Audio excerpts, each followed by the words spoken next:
धर्मराज व महारुद्र बजरंगबली अंतर्यामी मालिक संत के रूप धारण करने आए अंधो बाबा के दरबार पहुंच गए। ठाकुर जी के लीला देखल जाए। विधाता जी परमात्मा माया के रचना रच के अंधो बाबा के दरबार पहुँचल।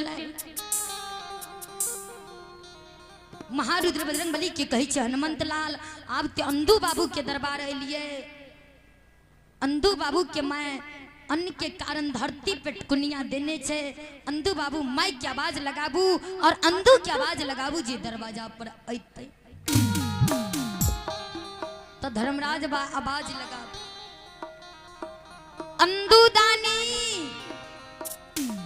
हे ओ भगत बाबा घर से बाहर आब।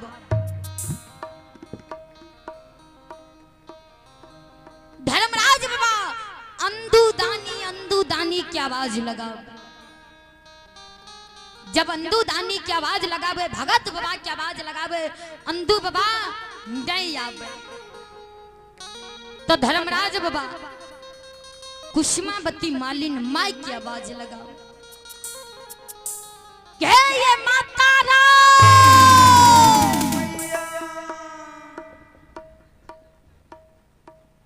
घरची माया माता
धर्मराज बाबा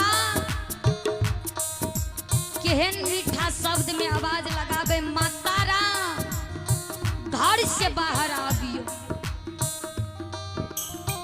आए धर्मराज बाबा पुकार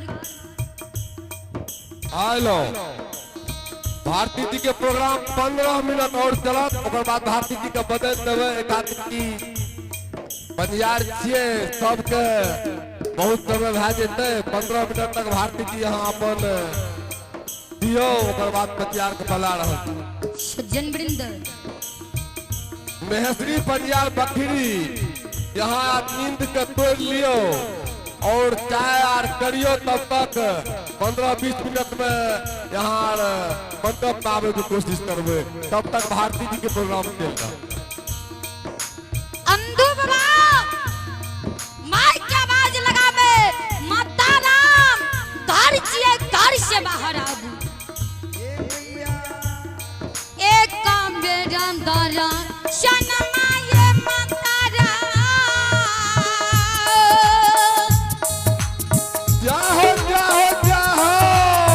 भारती जी की जाहो। संतम बाबा के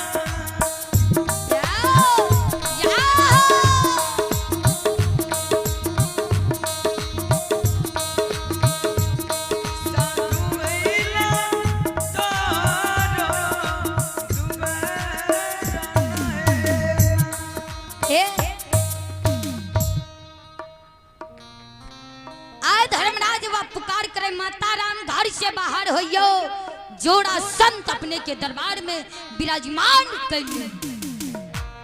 तो चलू हमरा सबके समय लगभग होए वाला छे। चाचा जी के मुखारबिंद से 15 मिनट के समय रखल गेल छे।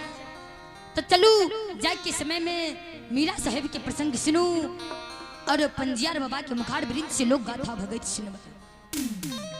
सज्जन वृंद, मीरा साहेब क्या 7 पुरखा नौजा गढ़ में मारल चलिए। सज्जनों,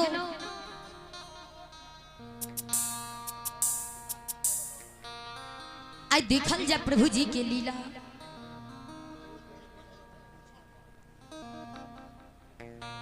मीरा साहेब के 7 पुरखा जे नौजा गढ़ में मारल गेले। तो मीरा साहेब मक्का मकेश्वर से पान करा के लेलकै आ मंदिर घर में जाके सुत रहले। शपथ खेलकै जे जा तक 7 पुरखा के मूड़ जीत के नौजा से दिल्ली नहीं लेबे ता तक दिल्ली में खाना हटाब के।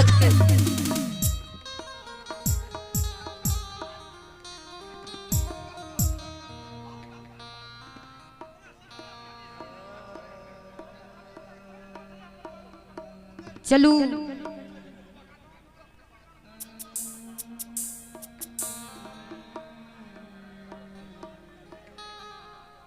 सज्जन वृंद,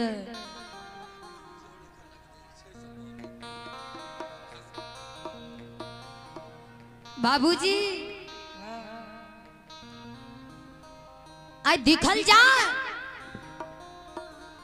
मीरा साहेब 7 पुरखा के मूड़ जीते के कारण मक्का मकेश्वर से पान करा के ललका मंदिर घर में शपथ खैने छे जे चलू जे चाचा जी के कहने छे माता बिसहरी के छोट सनक देवी गीत गाबू। तो चलू माता बिसहरी के देवी गीत सुनो।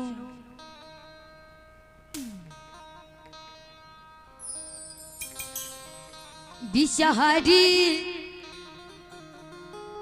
माता चला गंगा या सलान हो तीरथ करैले।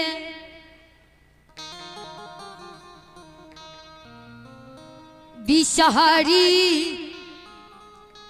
मैया चला गंगा या सलान हो तीरथ करैले।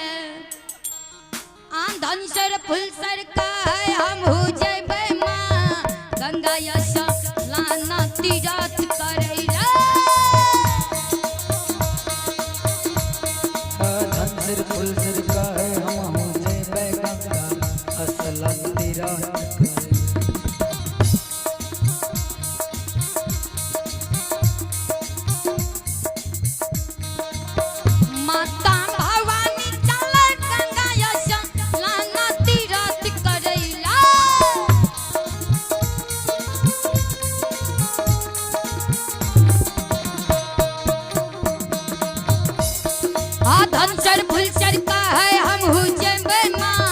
गंगा सलान तीरथ करैले।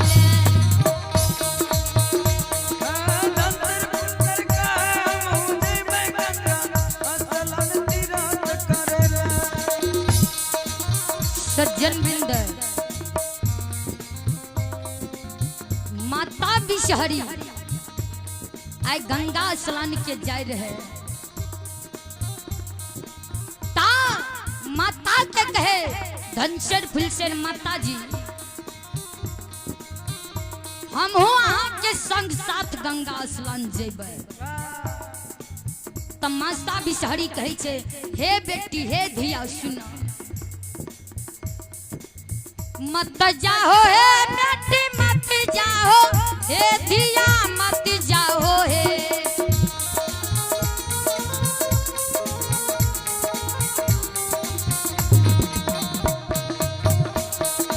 मत जाओ हे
फुलसर के कहे बेटी